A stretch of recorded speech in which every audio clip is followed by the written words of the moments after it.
Here we are in the second biggest crisis. We're not establishing Social Security, we're cutting it. We're not extending unemployment benefits, we just finished cutting them off. And we don't even discuss a public employment program. Wow. It's all been undone. So here was the mistake. You cannot solve the contradictions, the catastrophes, the crises of capitalism. You cannot undo the abandonment of North America, Western Europe, and Japan in the way I described, unless you deal with the organization of the enterprise. Who makes the decisions for what purposes about the daily functioning of an enterprise? If you don't deal with that, then the people who are in charge, the major shareholders and the boards of directors, will move out of the country, will undo the federal rules and regulations, and keep producing crises the way capitalism always has. Capitalism has been dominant for 250 years. It has never solved economic crisis. Roosevelt made speech after speech at which he said, my policies will not only get us out of the Great Depression, but they will make sure that no future downturn like this will afflict our children. That was a promise he made, but he could not keep. Every president since Roosevelt has promised the same. My policies will get us out of the downturn and will make sure this never happens again. None of them has ever delivered on this promise. They can't, because to deliver on that promise, even though they don't understand it, means to undo the system that presents us with the problem.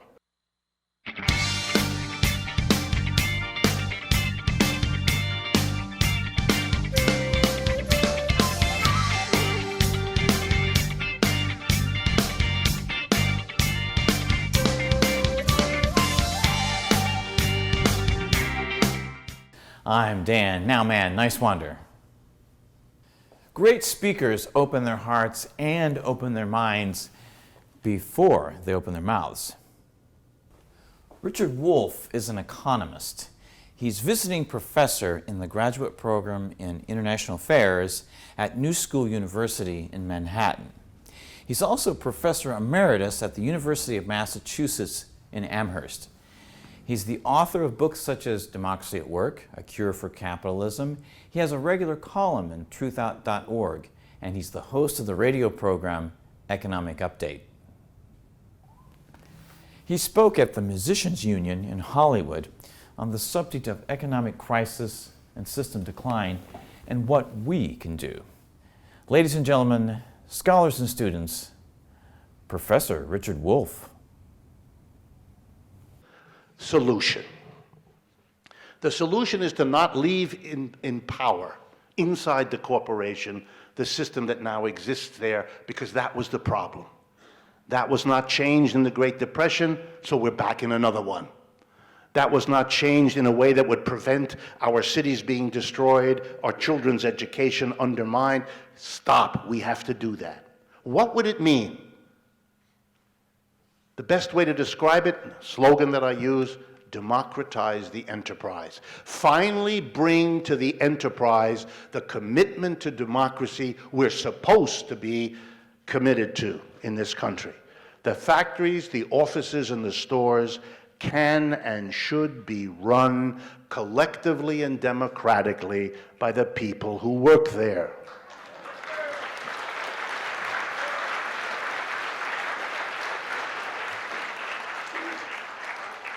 In planning my talk, I presumed you would be, by this time, if I'm any good at this, somewhat persuaded that this is a good idea. But what you would be skeptical about is how to do it, how it would work. So that's what I want to finish with. Can it work? Of course it can work. This is not some idea about a fanciful future utopia. We're talking about democratizing enterprises by doing in the general typical enterprise what has already been done in many enterprises around the world. So we know how to do it because we know it's been done and it has succeeded. It has succeeded. Here in California, there are all manner of worker co-ops, in the north, in the south, and in the middle. And they're all across the United States, and they're all across the world. You don't have to wonder how to do it, just study the way they've managed it. These are your fellow American citizens. Oh, well, then the question is, gee, yeah, but that's true. Maybe you know about the Arizmendi bakeries up in the Bay Area, some of you, who are organized this way, a group of 5 bakeries around the Bay Area. But these are small enterprises. I get that all the time. These are small. I find this very strange. I could say to all of you, you know, once upon a time, you were small. Yeah, but then I grew. So this is not very exciting. Do small companies get larger? I think so. For example, in the transition from feudalism to capitalism, every capitalist enterprise that emerged in Britain or Europe at the transition was, guess what? Small. 1 capitalist, 3 workers. 1 capitalist, 6 workers. 1 capitalist, 9 workers. Today, General Electric, 200,000 workers. Isn't that marvelous? They went from small to large. Guess what? Worker co-ops, likewise, go from small, which is how they begin, like you, and then they become larger. Let me give you an example. In Spain, in the Basque country of northern Spain, right below the Pyrenees Mountains, in 1956, there was a Catholic priest. Interestingly, his name was Father Arizmendi, which is why those bakeries carry that name in the Bay Area. They're after this priest to honor him. He's a priest, a regular Roman Catholic priest in this area. It's an area of unbelievable poverty, decimated by the Spanish Civil War of the 1930s, followed by the World War II. And the workers in that area complained to their priest, and they said, if we wait for a capitalist to come here and hire us, we'll die of old age. Right, said the capitalist, why wait? Let's set up a cooperative enterprise. We'll be our own employer. We don't have to wait. So under the protection of Father Arizmendi, and therefore of the Catholic diocese in that area, the workers began to set up co-ops, run democratically. Today, they did it in the little town of Arrasate, that's the Basque language, they have their own language, Arrasate-Mondragon. Today, the Mondragon Corporation, the successor, employs over 100,000 workers. It is the 7th largest corporation in Spain. It is immense. It demonstrates that a little cooperative can become a big one, that they will have some troubles along the way, just like capitalist enterprises do as they grow larger. But there's no problem here. Mondragon is a very successful corporation. It has grown so large by outcompeting capitalist enterprises that didn't do so well. So for those of you that are worried, a co-op can't compete, they can, they did, and they won. Wow. They're so successful they have their own university, Mondragon University. They have their own bank. And they have their own R&D labs, high-tech labs, that are so advanced, these worker co-op labs, that are organized as co-ops themselves, that 2 American corporations pay Mondragon so that their scientists can work alongside the Mondragon scientists in the Mondragon labs. And I thought you might be interested in what American corporations are paying money to a worker co-op. General Motors and Microsoft. Oh, didn't know that, So many things of this story. What would be the effect of democratizing a workplace? I'm going to end with that because this is sort of delicious. Suppose a Boeing corporation, just to pick one out of the hat, comes to a state, I'll pick another one, in Washington, just for the hell of it.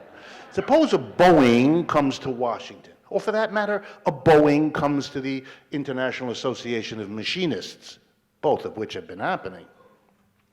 And the company says what companies like this love to say, You have to give us, to the state, billions in subsidies, or else we're leaving.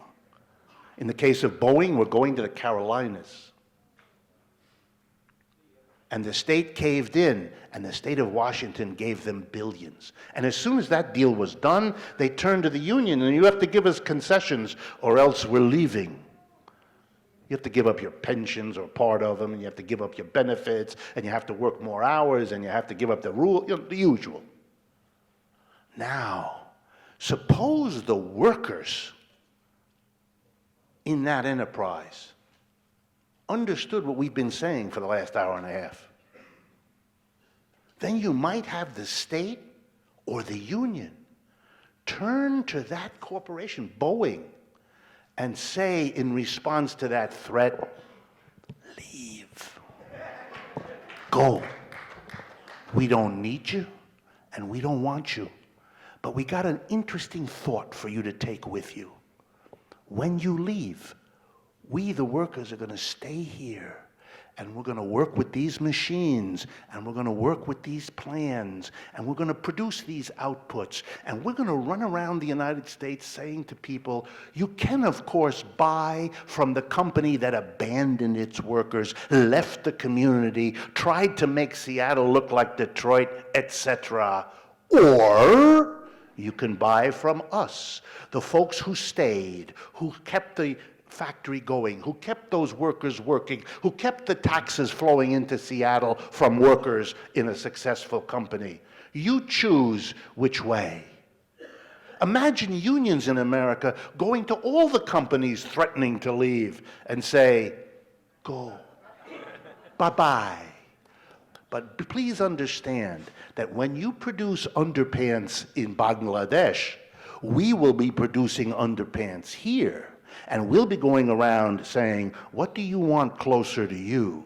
Something made by people who stayed, or something made by a company that left? Wow. Imagine a local politician being confronted.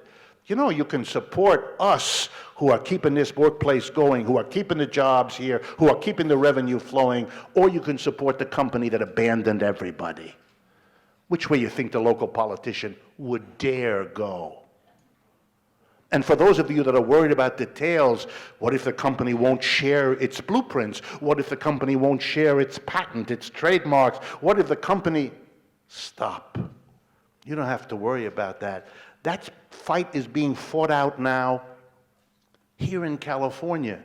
And I want to point out what a heroine Gail McLaughlin is. She's the mayor of Richmond, California. And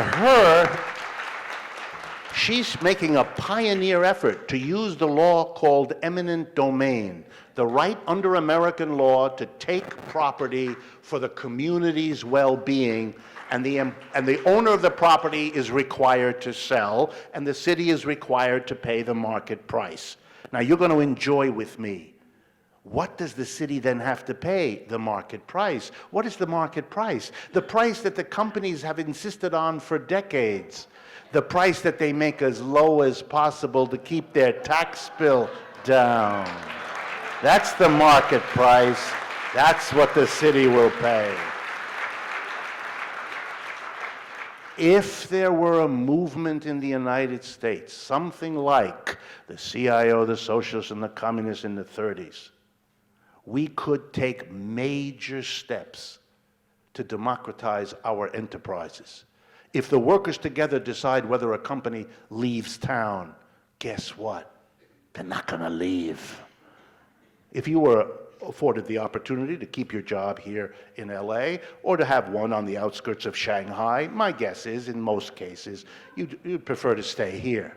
You want to deal with the problem of export of jobs, democratize the enterprise, like that. Here's another example. A toxic technology that makes more profits but really fouls the earth. If the company decides, the board of directors, they choose the profitability because that's their pressure. But if the workers themselves decide, would they be interested in more profits? Sure. but they'd also be worried about what they and their spouses and their children and their neighbors have to breathe or drink or eat, and you're going to see some ecological sensitivity of the sort we never see here. And here's the big one.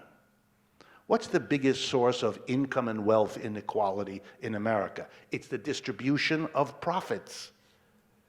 It's not the occasional athlete or actress who gets a wild salary. It's the way we distribute the surplus, the profits. In a modern corporation, remember I told you we'd come back to this. In a modern corporation, the board of directors decides how to distribute the surplus. And, surprise, surprise, they give a lot of it to themselves in sky-high executive salaries. Suppose the distribution of the surplus were decided democratically. You think the workers democratically would decide to give 4 or 5 individuals everything while everybody else has to borrow to put their kid through college? Unlikely. You want to do something about inequality? Let's not have the umpteenth war on poverty by the umpteenth president, none of which work. We're in the 50th anniversary of Lyndon Johnson's war on poverty, and we got precious little to show. You want to do something about inequality of income and wealth, then don't keep inventing laws and rules to redistribute the wealth and the income. Don't maldistribute it in the first place. Then you won't have to have a debate about which is the better way to redistribute. Don't do that. Don't allow it to be distributed that way in the first place. And a democratic distribution, and what am I asking for? All the workers together produce the profit by their efforts. Nothing would be more obvious than to let all of those who contributed to produce them decide what to do with them. Not only would it undo the inequality that tortures us as a nation, not only would it realize democracy, but it would mean we had finally outgrown and overcome the capitalist organization of enterprises that explains the rise, the decline, and the crisis of this system. I am a critic of capitalism for all of these reasons. What mystifies me most is how anybody can have any other perspective.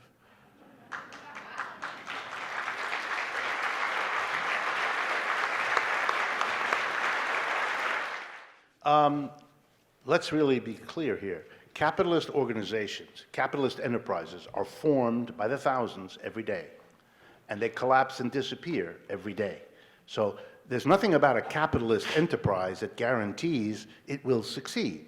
They face all kinds of problems, and many of these problems are not successfully solved. My expectation is that among worker-owned enterprises, there'll be a good number of them who make all kinds of bad decisions, mistaken decisions, and that will not survive. In other words, we're not suddenly going to have every enterprise wins the prize and lasts forever because it converts from one form to another. That's not the argument, number one. Number two, capitalist corporations have certain advantages in a competition between capitalist and worker co-op. Suppose you have a capitalist bakery and a worker co-op bakery, or a capitalist software producer and a worker co-op. But the advantages of the capitalist over the co-op are offset by the reverse set of advantages. Advantages of the co-op over the capitalist. For example, a capitalist enterprise typically has to make profits, that surplus that I told you about before. But it has to do that in part to take a portion of those profits and give it to the share owners. If a worker enterprise is set up by the workers, there are no shareholders, and they don't have to distribute anything to the shareholders. So they have a portion of that surplus available to redevelop their company, to become more productive, to invest in machines, to do all kinds of things with money that would not be comparably available to a capitalist enterprise. Let me give you another one. A worker co-op, the workers are the employers as well as the workers. They are on both sides. That then gives them, and here I'm just using a basic American idea, if it's your own company, you feel about it differently than if it isn't.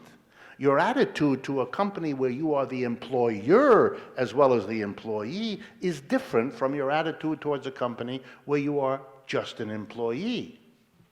that stapler you notice on your way home last Friday might be, of course, no one in this room would do that, but other people might snatch that stapler, stick it in the back of their coat, and have another stapler for use at home, and then be amazed next Monday to discover a missing stapler, right? But if it's your own enterprise, what are you doing? This is going to be understood in a different way. So in other words, your attitude, and that includes your noticing a better way to do something, because it's your own company. If you make the company more profitable, you gain. If you make the company more profitable and you have an employer, they gain. You may not gain at all. So when you put it together, it turns out, not that the balance is so clear, but it's a different set of incentives, a different set of advantages that a worker co-op has, and those give it a certain competitive edge, even as the capitalist enterprise has a certain greater competitive edge. Capitalist enterprise doesn't like a worker, you're fired. A worker co-op, the relationships there are much more complicated. You don't just fire people. But again, the bottom line, the Mondragon Corporation went from 6 workers in 1956 to 100,000 workers today. At every step of the way, the Mondragon cooperatives, they're a family of about 250 cooperatives, the Mondragon cooperatives were competing with capitalist enterprises in the market. And the Mondragon cooperatives often won. That's why they grew. So we have an empirical example that this kind of competition can work very nicely, thank you, for cooperatives. Let me take a couple minutes also to show you other ways that they form. I'm going to give you the many examples. By the way, in every country, including the United States, there are associations of worker cooperatives. We're not starting from scratch here. Worker cooperatives existed in the United States for many, many decades. They have their own associations, who have lawyers and procedures on how to set them up, what the law is, state by state, because all of that's already in place. The only thing that's lacking is a political movement to pick this up and make it the key argument for something as part of a basic transformation strategy. That's what we need. The techniques of doing it are pretty well understood by people who are used to doing this, who do this for a living. Okay? But I'm going to give you an example of a creative way to do this. The example comes from the country of Italy in Europe. In 1985, Italy passed a law. It's called the Cora Law, M-A-R-C-O-R-A. If you Google it, you'll find all out about it.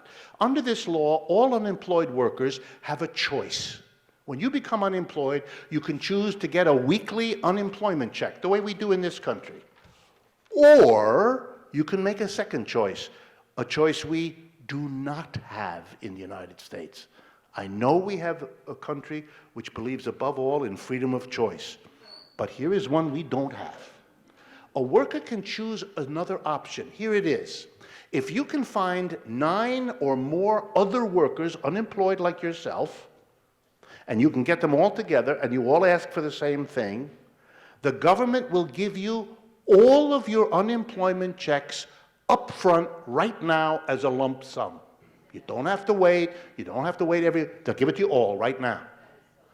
But on one condition, the money they give you, the bundle, the lump sum, which is many thousands of dollars for each worker, has to be used as the startup capital for a worker cooperative enterprise. Italy is the country in Europe with the most worker cooperatives, and there's no mystery why that is. Just think, a program to combat unemployment that doesn't put the unemployed man or woman on a weekly dole, so for months at a time they can use up whatever savings they have, become an unwanted burden on their family and friends and neighbors, lose contact with their employer, lose their skills, and you know the sad rest. Instead, you say to the workers, here, don't lose any time. Start up your own business. And guess what? Those workers have a real strong incentive to make that business work. It's their hope, it's their future, And if the business doesn't work, you can't get unemployment, you've already had it. So in a sense, it was a kind of challenge, and then the government provided technical supports, low-interest loans to help these businesses go. It was a way to transform the disaster of unemployment that falls on a person into the opportunity to become part of a collective enterprise that could transform your life, and has done so. So that despite the effort of the capitalists of Italy to destroy this law, and they've made several efforts, they have not been able to do it. It's still on the books of that country. So there are many, many such examples of how to do this. I know I've taken a little extra time. Here's my final point. It's the same one with which I began. There's an overwhelming crowd in here. There are people outside, there are people standing in the doorway, there are people standing up who haven't got a chair. This is now happening to me, as I told you, for about 1.5 to 2 years. American people across the board understand what I'm talking about, sympathize with it, and want to go. We have everything in place for real change to begin to happen. All it takes is to take that next step from understanding it and feeling it, seeing it, and now producing the political power of organized people to realize these changes. I know part of what I've told you is depressing. You've had to face a reality about a system you live in and upon which we all depend. But I want you to go away with a sense, as I have it, that we are at a time of momentous political possibilities, the likes of which I have never seen in my life before, from the time I was born in Youngstown, Ohio, to this minute.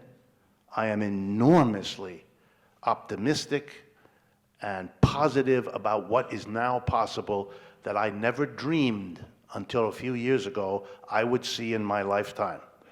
So believe me, I take from this meeting the fact that you are all here and have made yourselves felt. If I have helped you to understand anything, if the radio programs that I do for you, if the websites we maintain are useful, and I urge you to make use of them, they're free and available to you all the time, then know that you really are now part of a social wave, and help it as it helps you live a better life. Thank you very much.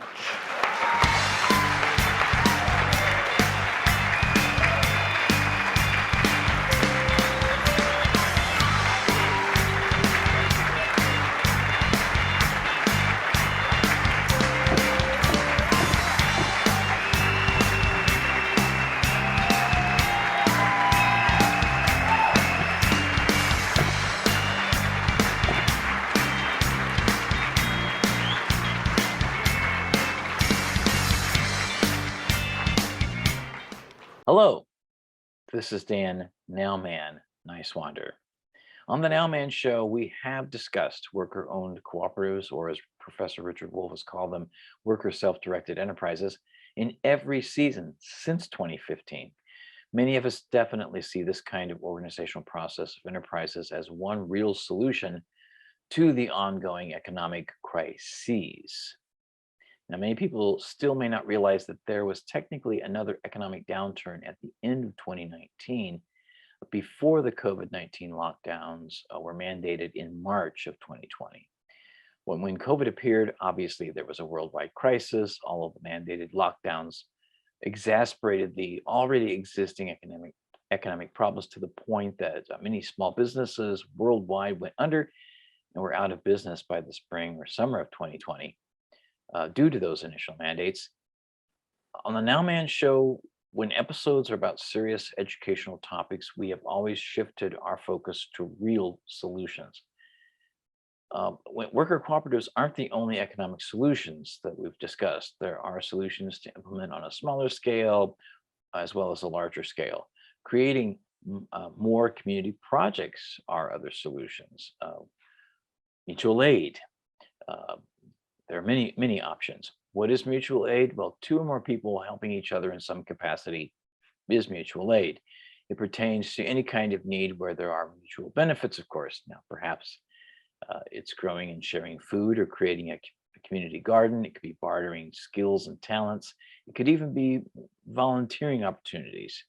It's virtually unlimited. Many feel that we need to change our system and that it may be impossible to reform the current one because reforming hasn't been working too well. It is vital that real education around these topics becomes more and more available. This has been true for a long time, and it should be very clearly evident now. We don't need a great reset, and if you've heard about that, you can research independent media and find out more about that. The hope is in all of us, okay? But more involvement of the general public in serious and organized activism is needed. Now, I'm not talking about boutique activism, and this is not, sexy.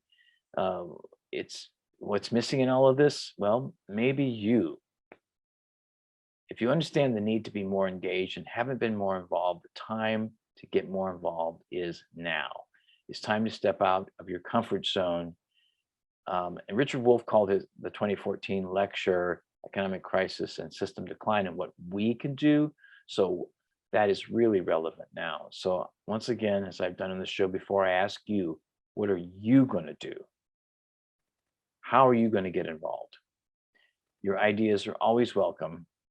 You are always welcome. Stay present in the moment, now and always.